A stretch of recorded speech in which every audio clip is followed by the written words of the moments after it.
চলে আসলাম বিয়ং শপে। দেখতে পাচ্ছেন সব প্রোডাক্টই আছে। তার ভিতরে আমাদের দেশে যেটা বেশি চলে কোজারেক্সে ক্রাইমি, একটা ক্রিম,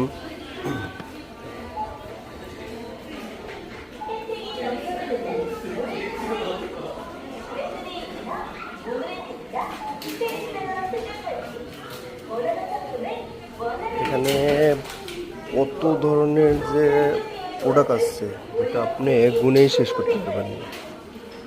আমাদের দেশে মাত্র কয় পার্সেন্ট আছে, আর এখানে আনলিমিটেড প্রোডাক্ট এবং আনলিমিটেড কোম্পানি। এই যে